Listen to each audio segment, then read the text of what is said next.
looking for someone, engaged. That's you, and I said, And now, look, she just met you. So when are you getting married? okay, I haven't asked her yet, but I told her there's a good chance I'm going to ask her on this trip. Because she has to be a surprise. And I have some scenarios figured out. Not saying when it's going to happen, but it's going to be something special for her. And I might even have purchased the ring maybe. But we're not going to answer when it's going to happen because it might be next time. And I don't plan to come back again because of my trip this time was so horrible. I gotta wash my hands too. So far, what can you say about the Philippines? You've been here, coming back and forth for 10 times, right? About 7, 8 times. 7 to 8 times. So what can you say about Philippines? Yeah, when I first came here, my first time was 2006. The Philippines has grown majorly with technology and how things are.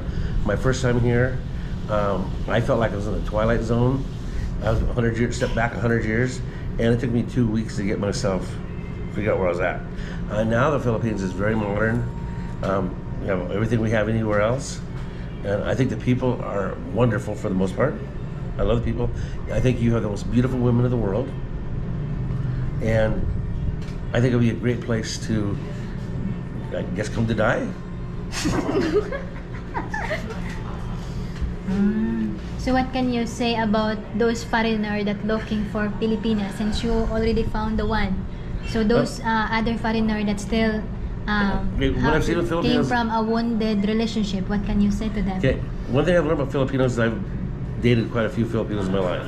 I've over here met Filipinos. Is that there's two types of Filipino women. There's the ones that are very serious and very loving and are the most wonderful, caring people in the world.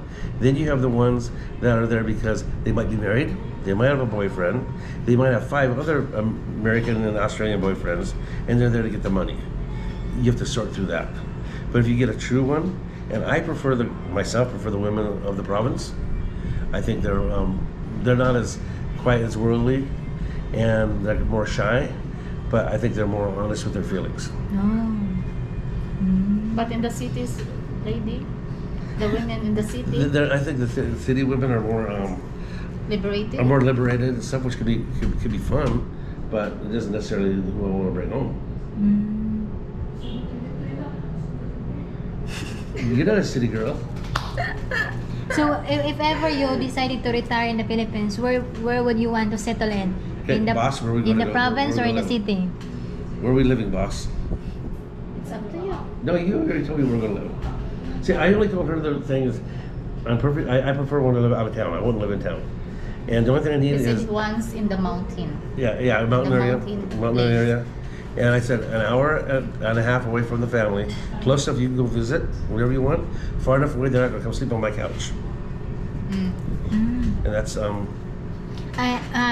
We just found out that she came from some parts of Mindanao because there are a lot of there's some questions about is it safe in Mindanao? So what is your thought about that? well, I always write to the embassy when I go and I get letters from the embassy. Basically, General Santos over towards America is safe. So you get over down south the other way. I've been going to Mindanao since 2006. I go up by myself at night in General Santos. Never found a reason not to. I think it's like anywhere else, like any town you want to live in. There's areas that I wouldn't go in at night, and there's areas that I would let my wife go out at night. So you consider do you already open the possibility of residing in Mindanao?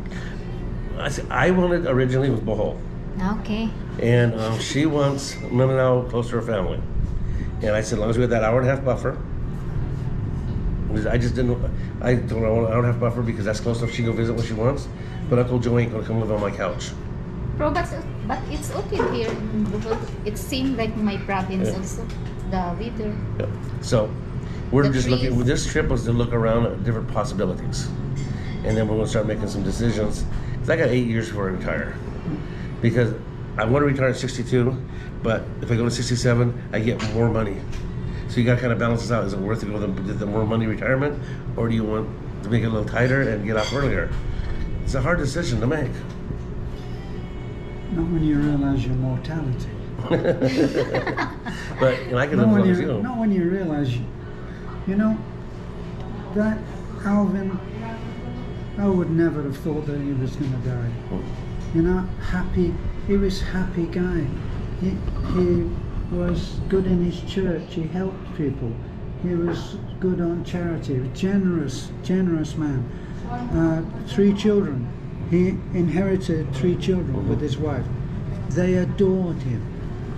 You know, the little girl, I think was she only 4, well, 5. she wasn't even that old when 2-year-old. she was like 2 years old. She owned that man. Not the kind of, and he's not drinking or smoking. But unfortunately, life has the balloon payment. Yes. Well, it's like my dad. He never drank.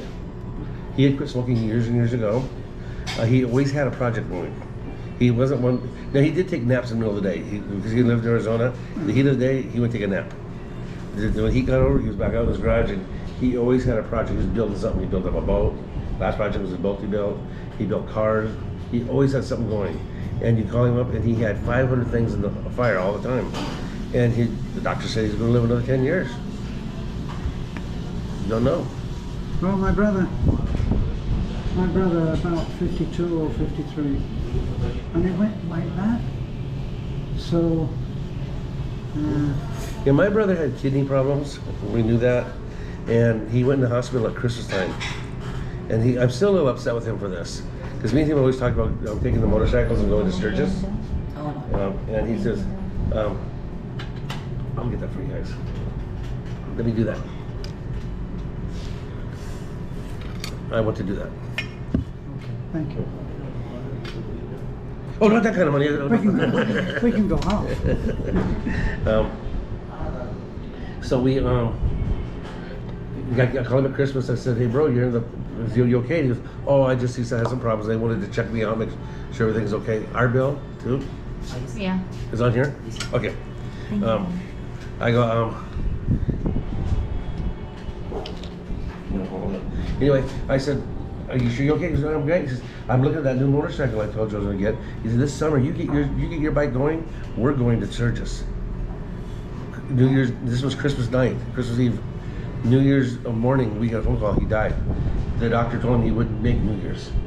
He knew he wasn't going to make it.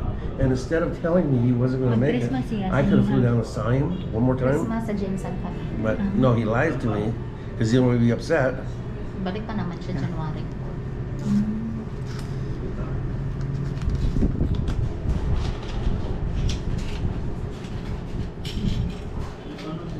So I'm kind of I have a little anger towards